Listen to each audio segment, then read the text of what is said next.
Good evening. I'm calling to order the regular Housing and Redevelopment Authority meeting for the City of Richfield. It is November 16th and it's 7 p.m. Our first item will be the attendance roll call. Administrative Assistant Dubois. Yes, thank you. Chair Supple? Aye. Commissioner Elliott? Here. Commissioner Reagan-Gonzalez? Not present tonight. That's an excused absence. Commissioner Vries-Daniels? Here. Commissioner Sandal? Here. We have 4 commissioners present. Thank you. Thank you. Next, we're going to move to the open forum. For anyone who is watching on television, you can dial into 612-861-0651. And as you call in, a moderator will assist you. Did we have anyone who called ahead or emailed ahead, Administrative Assistant Dubois? No, Chair Supple, we did not get any emails or anybody calling ahead, and we currently do not have any callers on the line. All right, we'll wait for about a minute more to make sure in case someone was trying to call right then.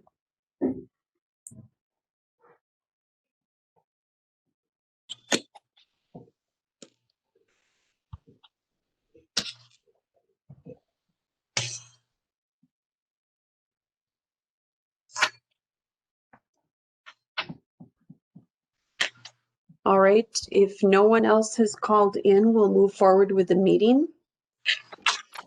Our next item is approval of the minutes of the regular Housing and Redevelopment Authority meeting of October 19th, 2020. Move approval. Second, Commissioner Vries-Daniels. Okay, it's been moved by Commissioner Sandal and seconded by Commissioner Vries-Daniels to approve the minutes. Is there any discussion? If not, we'll go ahead with the roll call. Thank you. Thank you. Chair Supple? Aye. Commissioner Elliott? Aye. Commissioner Vries-Daniels? Aye. Commissioner Sandal? Aye. We have 4 ayes. Thank you. Thank you. Next, we have approval of the agenda. So moved. Second. It's been moved by Commissioner Elliott and seconded by Commissioner Sandal to approve the agenda. Is there any discussion? If not, we'll take the roll call. Thank you. Thank you. Chair Supple? Aye. Commissioner Elliott? Aye. Commissioner Reagan-Gonzalez? Excuse me. Commissioner Vries-Daniels? Aye. Commissioner Sandal? Aye. We have 4 ayes and the motion passes. Thank you. Next, we're moving on to the consent calendar, and I'm going to turn it over to Executive Director Stark. Thank you. Thank you, Chair Supple. The consent calendar contains several separate items which are acted upon by the HRA in one motion.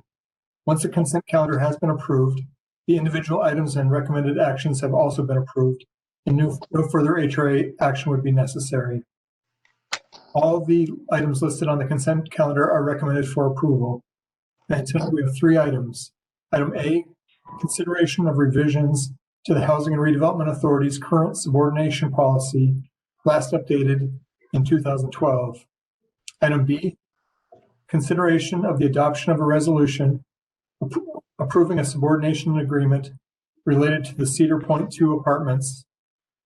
And finally, item C, consideration of the adoption of a resolution relating to the closing on the Cedar Point 2 apartment property. And that concludes tonight's consent calendar.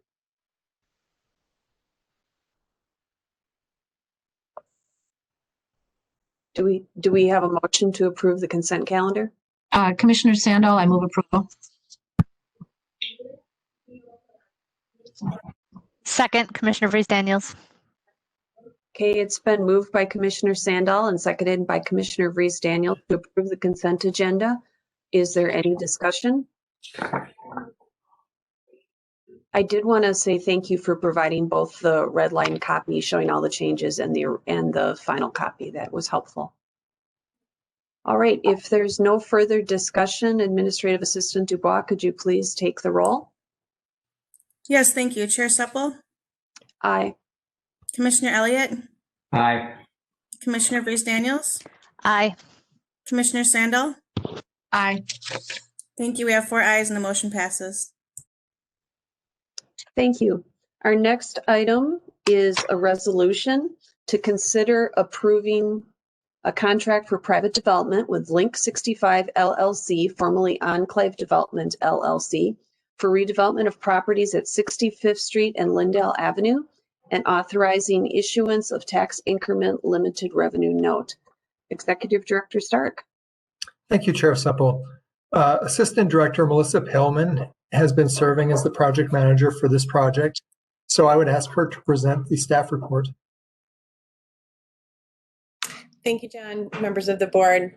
On September 24th, 2019, representatives of Enclave Development, now Link 65, presented conceptual plans for a mixed-use development at the corner of 65th Street and Lindell Avenue to the HRA, the City Council, and the Planning Commission. Based on generally positive feedback received at that meeting, the HRA approved a preliminary development agreement with the developer in February of this year. This preliminary development agreement provided for the support and cooperation of the HRA as the developer worked to develop a financially feasible project that meets the goals of the city and the HRA. Additionally, the preliminary development agreement, provided the time and financial support for the HRA staff and financial consultants to quantify the potential public assistance available to cover any cost gap that the developer's feasibility analysis identified. The original preliminary agreement was subsequently extended due to the impact of the coronavirus pandemic. Since the agreement was approved by the HRA in February, the developer has worked with staff, Ellers, and the HRA attorney to submit a revised pro forma, meet with existing tenants to explore opportunities for tenancy in the new building or relocation, including providing existing tenants with access to a commercial broker and a list of available and comparable space nearby. They've submitted preliminary plans. Those were presented to policymakers in July and to staff for staff level sketch plan review. Those revisions included, among other things, walk-up units along 65th Street to address some street frontage concerns. As both the developer and the HRA have now met all obligations of the preliminary agreement, HRA consideration of a contract for private development is now being sought. This contract was drafted by HRA legal counsel Julie Eddington and has been reviewed and edited by both HRA staff and the developer. Among the provisions of the contract are: the developer will make improvements totaling at least $37.7 million to include construction of a new 5-story mixed-use building with 157 apartment units and approximately 8,000 square feet of commercial space. The developer will pay and/or reimburse the HRA's upfront costs to create this contract, to establish the TIF district, and other administrative costs. The development will include 10 two-bedroom apartments that are affordable to households with incomes of 60% or lower than the area median income for the life of the TIF district, which is projected to be 17 years. The HRA would withhold the first 10% of tax increment for reimbursement of ongoing administrative costs throughout the life of the district. The developer would receive a diminishing percentage of the TIF over the life of the district, with the difference being pooled as a contribution to the city's Housing and Redevelopment Fund. I've included the details of that diminishing tax increment to the developer and the increase to the HRA in your staff report. The maximum TIF that would be available to the developer is approximately $5.7 million. Staff and the HRA's financial consultant have concluded that the development could not occur but for this level of assistance. As a reminder, in a TIF district, the property owner continues to pay taxes on the pre-development property values to all of the taxing jurisdictions, the city, the county, and the school district, as had been the case prior to establishment of a district. The property owner also pays normal property taxes on the value of new construction. Those new taxes can be returned to the developer to reimburse them for costs necessary to make the project financially feasible while still meeting affordability requirements. In a redevelopment TIF district, there are no statutory requirements related to affordability. However, I did want to call your attention to what we're proposing for this district.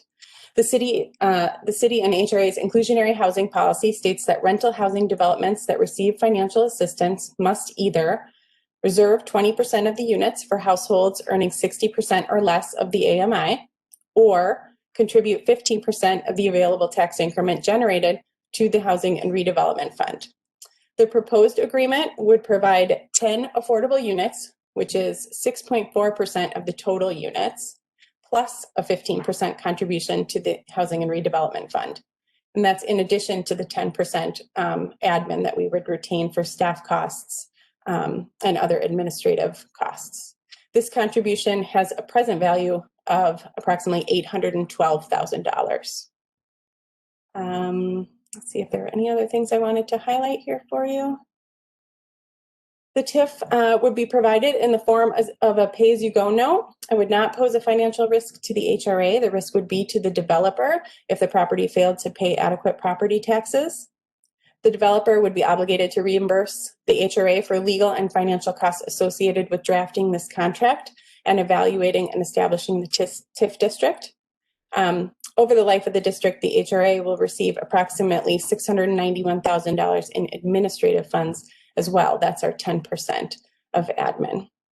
That's all I have for a staff report. The developer is also here if you have questions, as well as our financial consultant, Rebecca Kurtz with Ellers. Are there any questions from commissioners? Commissioner Hre Discussion? Yeah, I'm just curious and wondering how relocation is going for the current tenants. And I'll ask Brian Bachman with Enclave to answer that question. Thank you. Can everybody hear me? Can everybody hear me? Yeah, you're Yes. good. Yes. Okay. You know me, I always have IT problems when we come to these meetings. And usually I make my guys from ESG try to tap dance and talk long enough for me to figure it out. So I'm glad I got it on the second try. So what we've done with the current tenants is a few months ago, we had a meeting with everyone that was still left in the building. Went over kind of where we were with the process, what the timeframes were, and it was still kind of early. But at that meeting, we also kind of created a group chat, so to speak, a group email where everyone's emails were added so that if anyone had questions, they could ask, and we could keep everybody kind of up to speed on what was happening on the project and where we were. And so we've been communicating with everybody. There's a few less now than there were before. Building's about 50% occupied right now on the main floor. All of the basement tenants have left. Several of the tenants that are left in the building have already told the people we're buying the property from that they will not be, they're probably closing their business. And a good chunk of the folks that are still in the building are only in the building because they're getting rent subsidies right now. So the COVID has done a pretty good job of emptying that building out, unfortunately. But those who have reached out to us about relocation and relocation help, we've provided, our broker has given everybody has given us basically a market study of all of Richfield, all the spaces that are open for more of the office users, because we do have a few people in that building that are probably more of an office user than a retail storefront user. So we got them that we got that information accumulated. We have retail storefront options opened up that are opened up. There is, unfortunately, because of COVID, a much higher vacancy rate all over town because of this. But that we've only actually had one person reach out and ask for help in relocation. And we provided them with all of that information, and I have not heard back from them since.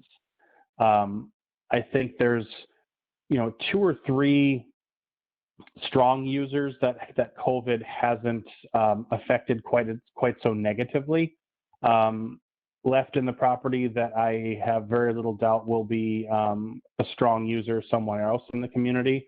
We have reached out to a couple and asked if they would be interested in coming back into the building when it's finished. The hardest part for them is, the project will take 18 months at least for us to build. So it's really difficult for somebody to basically sign up to move twice in 2 years. So it'll be a little bit difficult for folks to come back in. But basically after this meeting, if we receive approval at this meeting, and then at the council, which would be the following week, then our goal would be to sit down and have another meeting with all the folks that are remaining, lay out a much more detailed schedule for them on what timing will be, how we can work with them on transitions, because I think part of it is I don't know that any of them, we have told all of them that they don't need to make firm plans to move, because until we received all of our approvals, I didn't want them to feel like they had to move. So we've said basically we need to get through this process first, and then we could kind of address and help folks move and try to stay within the city. Executive Director Stark. And I just wanted to add that if you recall, early this year, we talked about a displaced business fund, and that was put on hold for the COVID assistance we were providing to businesses. But we've been, keeping tabs with Brian and the Enclave team on their timing. And my plan is to bring that back for final approval at the EDA in January. Our thinking is that would be in plenty of time to provide assistance to anybody that's displaced because of the project further on into 2021. Thank you. Did you have any follow-up, Commissioner Freese-Daniels? Are there other questions from commissioners? I did have one. I know you brought this to us earlier in the year. You said you did a little more than the required minimum parking. And I'm hoping that's still there, because I know this neighborhood is very concerned because there's a lot of parking concerns in the area. So are you still planning to do above the minimum on the parking? Yeah, we're still at, I believe it's like 1.48. It'll be, as we get into the project and start having our plans be a lot further along, we'll be able to, we literally start, hemming and hawing over one parking spot and one bathroom here and there, because we just start getting a lot more technical. But no, the goal is for us to stay as close to 1.5 as we can.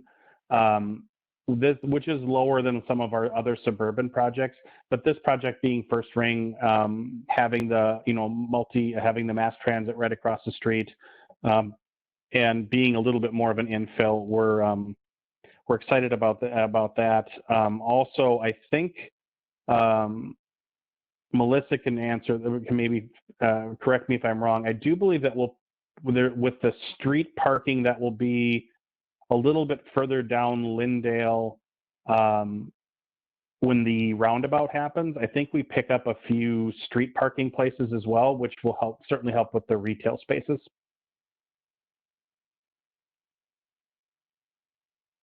All right. Ms. Paleman? Chair Supple, I will confirm that there will be, in the current designs, there will be some street parking toward the northern end of this parcel. Thank you. Are there other questions or comments? The other comment I did have, though, is I was very excited to see that we would have the 10 two-bedroom units that were going to be affordable, because that's a need that's come up a lot for more than just efficiencies or one bedrooms. We seem to have a lot of that, but we don't have enough if someone has a bigger family. And so that part was really great. Are there any? That was kind of an interesting fact that, what was it, 81%, Melissa, of your affordable units are all one bedroom. That's a really high percentage. And I can honestly say that, John and Melissa and the ladies from Ellers have worked rather tirelessly to try to get this affordability piece solved. I think we've been working on it for like the last 3 months, literally going back and forth, trying different ideas, because to be really honest with you, it just wasn't working. We would always stay close, but we could never just quite get it to where it worked. And really a lot of tireless efforts by the city's team to get this to the point where we can actually have some affordable units. We like the idea of like you said, being able to provide something that isn't available that much within the marketplace. So, nope, we're happy we're able to get that figured out. Thank you. Assistant Community Development Director Paleman, did you want to add anything else? No, just to say that we are really excited about those 2-bedroom units too. We think that is a great addition to Richfield. All right, thank you. Commissioner Elliott, did you have a question? No, excuse me. I just wanted to add that I recall a number of discussions about affordability and some back and forth in that. And I think when I read this, how it developed in what I would call a hybrid, and it certainly represents to me a lot of hard work between staff and the developers trying to come up with something that will meet a lot of different needs. The 10 2-bedroom units, but then also a significant amount of cash piling into HRA, which we certainly are always going to be able to use and hopefully use it well. So I think this is going to be a great example moving forward of working with developers and staff in coming up with some unique designs and things that are going to work across the board, provide the larger units at the same time, securing some funds for HRA to do a lot of good things in the future. So I really appreciate the hard work everybody put into this one. Are there any other comments or questions? If someone is interested in making the motion.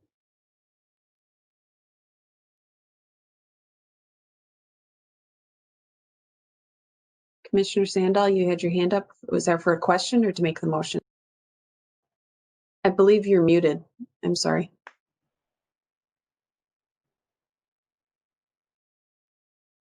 Sorry. I would like to move the motion. I would second.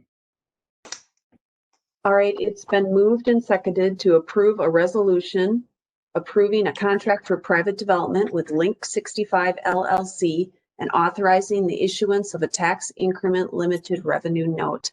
Is there any further discussion? All right, thank you to all the staff and the developer for working together on this, and we'll take the vote and see what happens. Administrative Assistant Dubois. Thank you. Chair Supple. Aye. Commissioner Elliott. Aye. Commissioner Vries Daniels. Aye. Commissioner Sandal. Aye. Thank you. We have 4 ayes and the motion passes. All right, thank you. Our next item, number 5, is to consider the resolutions approving a modification to the redevelopment plan and approval of a tax increment financing plan for the 2020-3 Tax Increment Finance District, Link 65, and authorizing an internal loan for advance of certain costs in connection with the 2020-3 Tax Increment Finance District, Link 65. Executive Director Stark. Thank you, Chair Supple. Again, this is related to the previous item, and I would ask Assistant Director Paleman to provide the staff report. Thank you. So in accordance with the contract that you just approved, the HRA is now being asked to consider a modification to the redevelopment plan and approval of a tax increment finance plan for the TIF district, the Link 65. That modification and plan are contained in your staff report, and that document includes modification to the existing Richfield redevelopment plan, including a map update identifying the 2020-3 Link 65 district and a short text passage citing the new district. There's a summary of the HRA and city's authority to create such a district, a description of its classification as a redevelopment district, requiring that 50% or more of the existing buildings are structurally substandard, an identification of the original net tax capacity that the base taxes will be calculated on. Those taxes, again, will be distributed to all of the local taxing jurisdictions, Hennepin County, Richfield Public Schools, and the city. as was the case prior to the establishment of the district. Approximately $23.4 million is the maximum TIF that could be theoretically collected in the district over its maximum lifespan of 26 years. The types of uses eligible for expenditure, including acquisition, affordable housing, and other qualifying improvements such as structured parking. The but-for analysis, concluding that the resulting housing development would not reasonably be expected to occur solely through private investment. While the TIF plan identifies the maximum amount of TIF of tax increment that could be generated and the maximum expenditure on certain eligible uses, it does not commit the use of those funds. That commitment is contained in the approved contract, which we just discussed. And again, just to remind you, up to $5.7 million would go to the developer as a pay-as-you-go note to assist them in funding TIF eligible expenses. 10% of the TIF collected will be retained by the HRA for administrative costs, and 15% will be collected and retained as a contribution to the city's Housing and Redevelopment Fund. So as the HRA has already incurred some expenses related to administering this district, the HRA is also being asked to approve a resolution approving the use of up to $100,000 from its general fund to advance the payment of such expenses and the establishment of an interfund loan, allowing TIF proceeds to be used to repay the advancement of those funds. And that's all for our staff report. If you have any questions, again, myself, the developer, and Rebecca Kurtz are here. All right. Do any of the commissioners have any questions?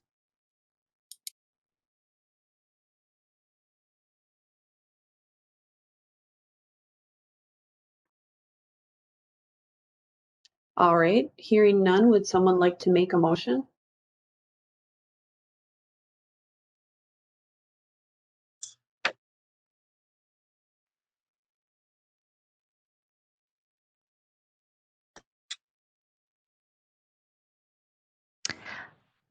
I will move, hang on, I'm pulling it up, that we approve the resolution modifying to the redevelopment plan and approval of a tax increment financing plan for the 2020-3 Tax Increment Finance District, Link 65, and authorizing an internal loan in advance of certain costs in connection with the 2020-3 Tax Increment Finance District, Link 65.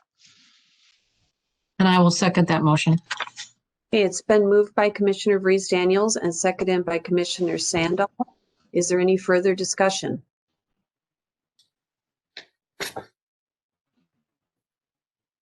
All right, hearing none. Administrative Assistant Dubois, would you please call the roll? Yes, thank you. Chair Supple, Aye.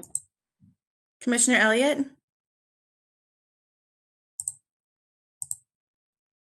I'm sorry, Commissioner Elliott, you're muted. Aye. Thank you. Commissioner Hre Daniels, Aye. Commissioner Sandal, Aye. we have 4 ayes and the motion passes. Thank you. Thank you so much. All right, next we're going to move on to other business. And this is consideration of a resolution approving an amended and restated preliminary redevelopment agreement with Penn Investments LLC for the development of 6501 Penn Avenue South and 6500 Oliver Avenue South. Executive Director Stark. Thank you, Chair Supple. Housing and Redevelopment Manager Julie Urban is serving as the project manager for this particular redevelopment project. So I would ask Ms. Urban to provide the staff report for this. Chair Supple, members of the HRA, back on January of this year, the HRA approved a preliminary redevelopment agreement with the development team of NHH Properties and Boisclair Corporation, doing business as Penn Investments LLC, for redevelopment of the HRA-owned property at 6501 Penn Avenue South and 6500 Oliver Avenue South. The onset of the COVID-19 pandemic delayed progress of the project development. In addition, the developer explored several possible scenarios for providing more deeply affordable units and/or housing for people with disabilities in the project, and the funding time that type of housing couldn't be met in 2020. And restated preliminary redevelopment agreement moves the deadlines to 2021 to coincide with deadlines needed to be met in order to apply for federal tax credits for the project. In addition, the proposed concept plan changes.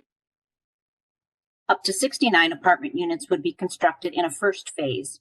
Tax credit funding would be pursued, which would restrict rents and incomes for all of the units. The incomes would be what's called income averaged. So there would be a mix of income limits between 30% of AMI and 80%, plus 10 units of supportive housing for people with disabilities and or people leaving shelters would be proposed. As we've discussed at a couple of past work sessions, those kinds of mixes or decisions are made in order to make the project competitive for outside funding. The proposed first floor commercial space has also changed in light of sort of the current economic realities for retail space. That space would be removed and replaced with lobby, office, bike storage, community room, and additional housing units. Other aspects of the agreement remain the same, including lays out deadlines for providing preliminary plans for sketch plan review, as well as neighborhood feedback, deadlines for applying for grants and tax credits, and our agreement to cooperate with those applications. We talk about in the agreement pursuing a tax increment financing district, either a redevelopment or a housing district. And then the developer also promises to explore future phases of the project. As you know, the property to the south was occupied by the K-9 college business. It would be nice to have that be part of the project. Currently, that owner has not been responsive to any of our outreach for that, but the idea would be to design this component so that something could be developed there in the future that all works together. The other piece is that there is a right of entry agreement that's involved and would be extended as well. The HRA does also own a property over on 6500 Oliver Avenue South. It's a half of a lot that we've owned for several years. I think it was a remnant from some sort of road project. The developer also owns the single family home adjacent to that, 6504 Oliver Avenue South, and the concept plan includes both of those Oliver Avenue properties. They do propose that would be a 3-story building as opposed to 4 stories on Penn, out of recognition, a step down to the neighborhood. As you may recall too, there is a single family and a duplex property also on Oliver that it might make sense to include that in this first phase. The developer has reached out to those property owners. At this point, neither were interested in committing. I think they needed to know more about price and timing. And so at this point, they could be included if they were interested, and we could get potentially up to 100 units in the building if they were interested in pursuing that. That is what I have. If you have additional questions, I'm happy to answer. The developer is also on the call and could answer questions. Do we have any questions?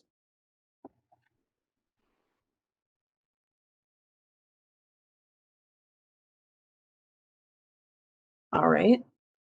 Would someone like to make the motion? I'll make the motion for approval of a resolution approving an amended and restated preliminary redevelopment agreement with Penn Investments LLC for the development of 6501 Penn Avenue South and 6500 Oliver Avenue South.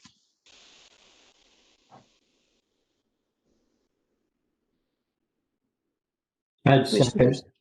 Okay, it's been moved by Commissioner Breeze Daniels and seconded by Commissioner Elliott. Is there any further comment? All right, Commissioner Breeze Daniels. I just want to say I'm happy that we're extending this agreement. I know that it's a lot of work to get that deeper affordability and the range in there. So I'm excited that we are moving forward with this project. And while I'm sad to lose the retail on the front, I think it's understandable given the current scenarios.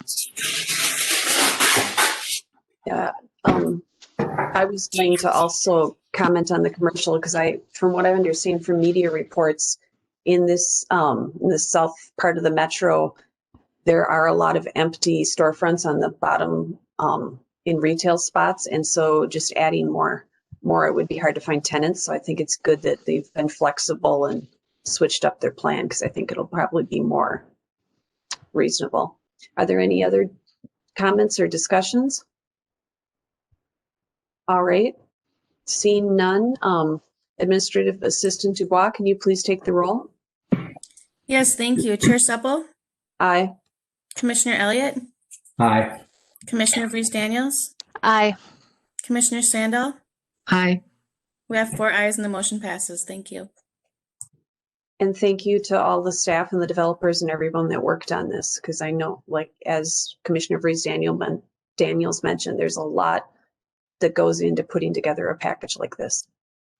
All right, we'll then move on to the HRA discussion items. Are there any items that anyone would like to bring up?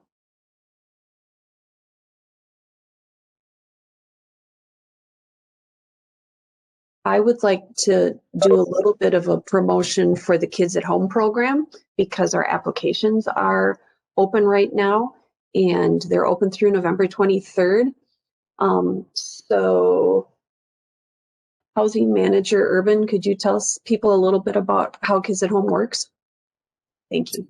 Sure. So Kids at Home is our EDA's local rent assistance program, and it's for families with children in a Richfield school. It could be either a public or private or a charter school, as long as it's in Richfield. It's what we call a shallow rent subsidy. It's a specific amount each month. It does decline over the course of time that you are on the program. You can be on the program 4 years, although last month we did make some exceptions to that in cases of pandemics and other events that might have cause difficult financial problems for families.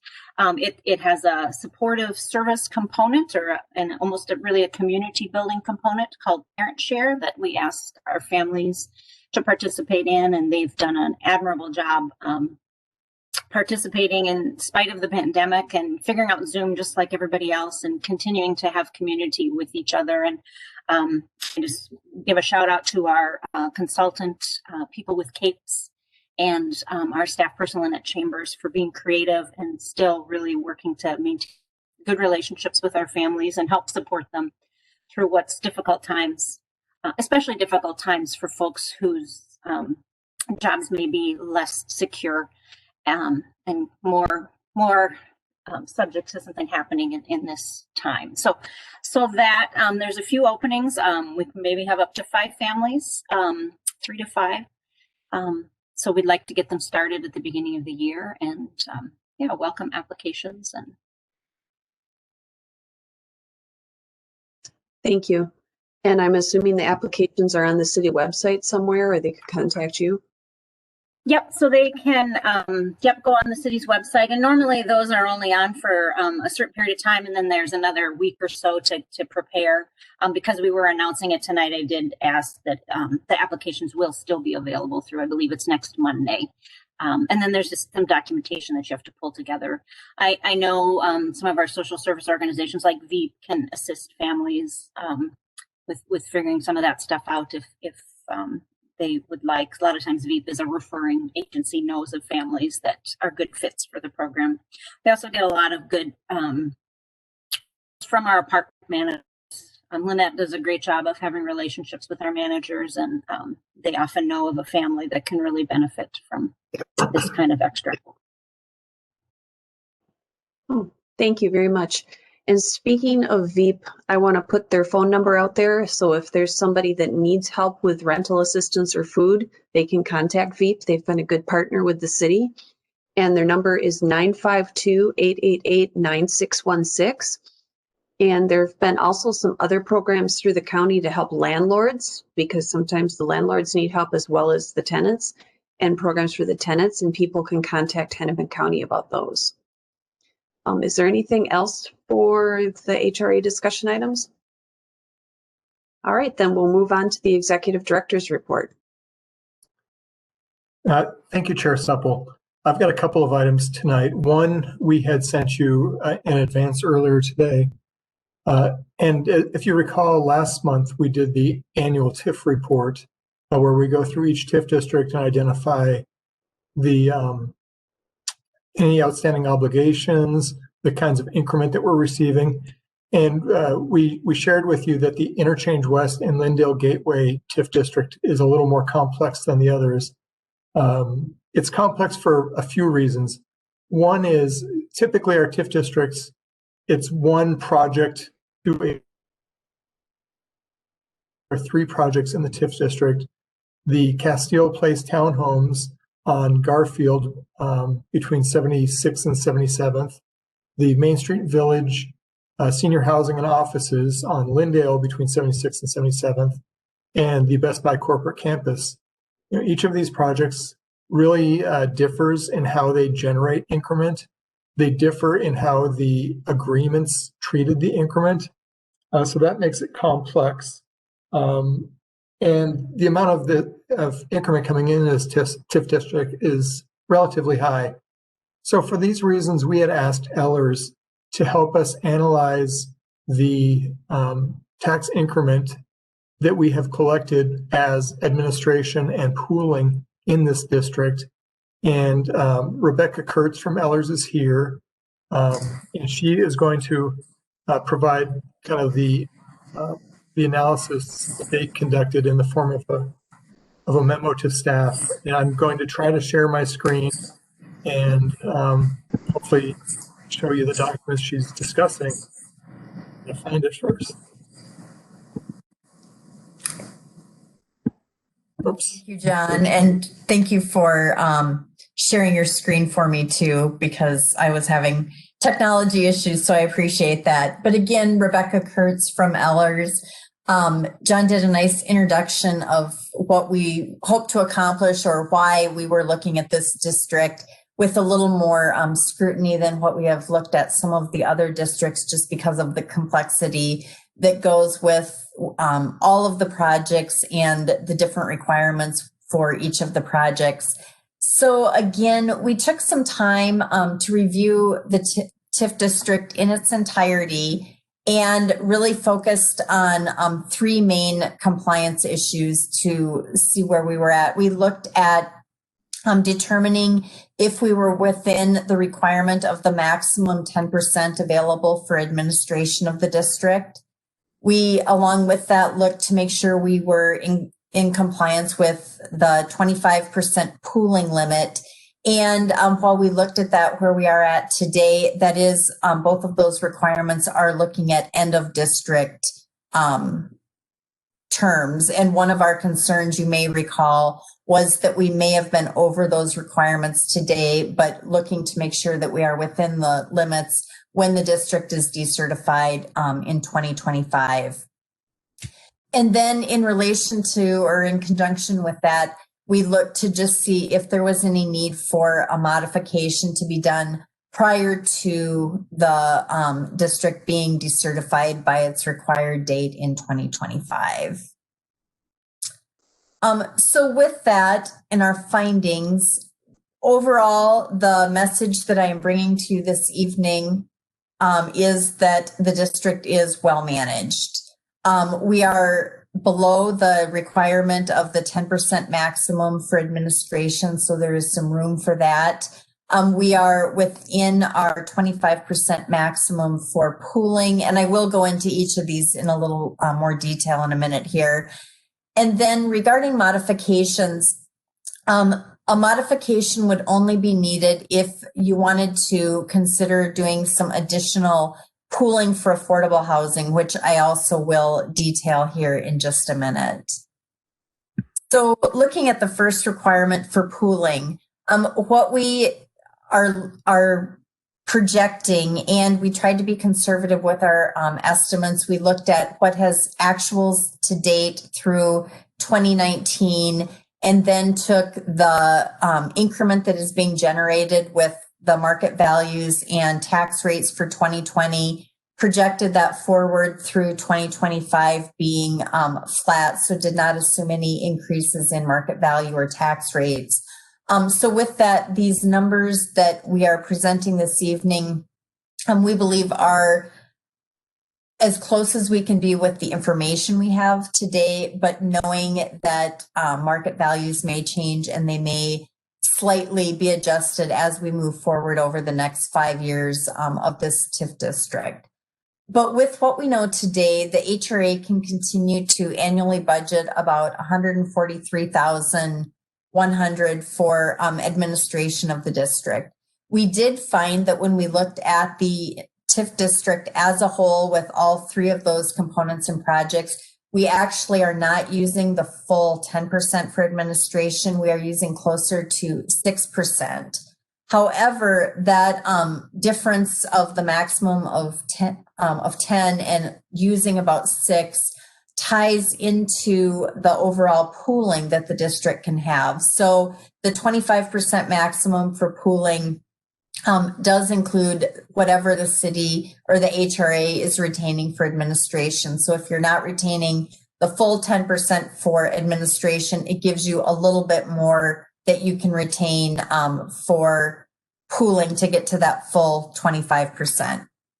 So what that means in numbers for you as you're looking at budgeting is that the HRA can budget $600,000 annually moving forward to maximize the amount of pooling that is available. Now, with that $600,000 that would be available, it is important to remember that these are still TIF dollars, and so they need to be spent on redevelopment projects or redevelopment eligible costs per the TIF law. And so that means ultimately any way that those dollars are spent needs to be on a site that qualifies as a redevelopment site. It could be items such as the acquisition or demolition of blighted properties, site cleanup. It could be putting public infrastructure, parking, affordable housing units on something that is qualifying as a redevelopment site. What you cannot use that for on the other side of the coin is using expenses on sites that do not qualify, again, as redevelopment being covered, and then, or coverage meaning some type of man-made improvements, and then having less than 50% of the buildings being substandard.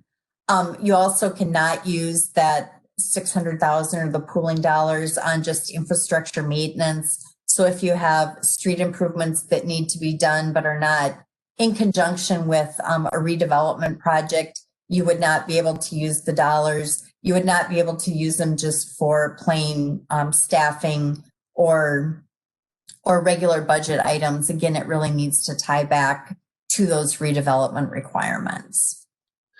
It does provide, oh, go ahead, John.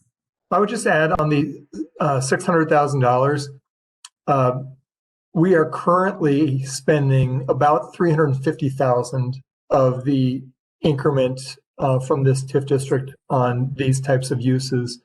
So it would be an additional $250,000 a year over what we're currently spending. Thank you for that clarification. So the final finding that we did make is that we are projecting when the district is decertified in 2025, there will be about $4.4 million in excess increment. And these are funds or money that is coming in that is not part of the obligation to the Main Street Villages project or to the Best Buy campus. That is due to some excess increment. The HRA really has two options on how that money can be used. And I don't believe we have to have a final decision tonight, but I wanted to lay this out there, and it can be a discussion that can continue to take place. There's not an immediate deadline. It's not even something that is required to be decided by the end of the calendar year. So with that $4.4 million, if it is not spent, the TIF law does require that it would be returned to Hennepin County when the district is decertified in 2025. After that money is returned to the county then redistributes it to the city, county, and school district in their proportionate share. And what that means is the city would receive about $1.85 million. That would be a one-time payment. It would be unrestricted money that could be spent on in any way that is seen as desirable by the city. One thing I do want to note on that, though, is that distribution would go back to the city. Now, there could be the option that the city could decide to provide it or give it to the HRA, or come up with an agreement to split it between the two entities. That would be something that the HRA and the city could have some further discussions on, but it is not a payment back automatically to the HRA. The second option is that the HRA could decide to modify the TIF plan and increase the pooling by an additional 10%. So ultimately, there would be about 35% available for pooling. However, if that modification was completed, that additional 10% would need to still meet those redevelopment requirements, but it also would need to be affordable housing, used for affordable housing projects as defined in Section 42 of the Internal Revenue Code, or Low-Income Housing Credit Program. And so it is a large amount of money. It gives some ability to use it on additional affordable housing tax credit-like programs, but it does have a fair amount of restrictions on it if you did decide to go down that route. If you were able to, if you did modify the TIF plan for increasing that 10%, and you maximize that, it would use about the full 4.4 million that we are estimating to be available. With that, there always is the option to do a hybrid of these two also. So the HRA could modify the TIF plan, use that additional 10% for affordable housing that met these two requirements. And then to the extent that in 2025, not all 4.5 million was spent, the balance would need to be returned and redistributed from the county. With that, though, I just, like I said, wanted to share those findings. Overall, it was good news. I worked with my coworker, Jean Vogt, on this, who does a lot of these type of analysis for communities and a lot of TIF reporting. And we usually come in expecting to find some challenges that we need to sort through, or need to be aware that we are already maximizing or exceeding our admin or pooling. And so it was wonderful and really a credit to the staff that you have at the HRA for how well this has been managed and how carefully everybody has been watching that. And I also will say that we work very closely with Mert Link on this, who is the HRA accountant, and I think also deserves a lot of credit for making sure that we are in compliance the way we need to be. I'm happy to answer any questions. As I said, there isn't action that has to take place on this, but happy to answer any questions you may have this evening on it. Do commissioners have any questions?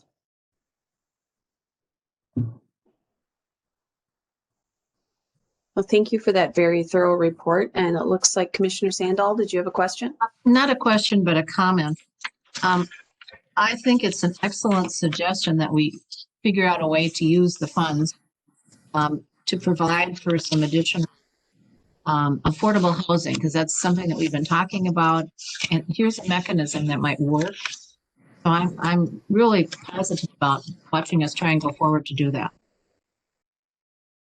because we have a source of funds to do it.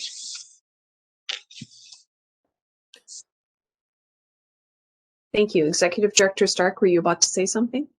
Well, I would just add, as Ms. Kurtz said, we're not asking you to take any action tonight, but this will be informative in the HRA goal setting process early next year, and then in our budgeting next summer.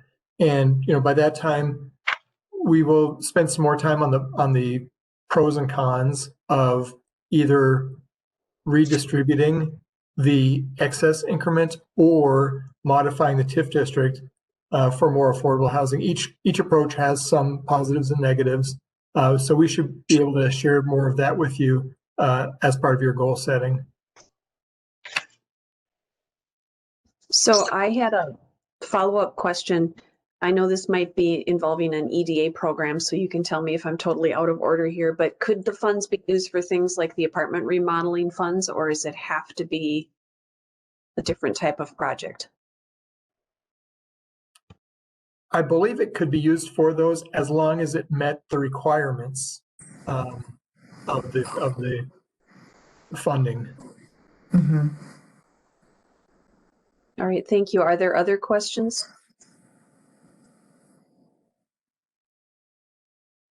All right, thank you. Did you have anything else, Executive Director Stark?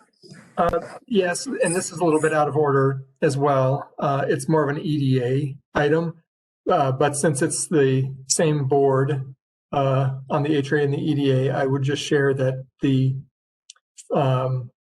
phase 2 of our COVID business loans has been going quite well. If you remember, you authorized us to spend $118,000 in additional COVID loans. To date, we have approved, I believe, 27 loans in the amount of $115,500. So we have $2,500 remaining. There was one additional applicant that didn't quite meet all of the requirements, but was very close.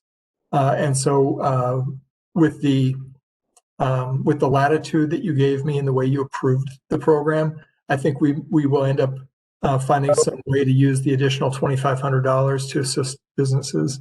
And so every business that we've worked with has been extremely grateful to the EDA in your providing these funds. That's wonderful news. Thank you. And then the final thing I would state is the December HRA meeting is on Monday, December 21st. Right now we're not aware of any agenda items. We'll be pretty discerning on what we would bring to a December 21st meeting. If it's something that could wait until January, we would let it wait. So we should know that in a couple of weeks. And that concludes my executive director's report. Thank you. Next, we'll move on to the claims.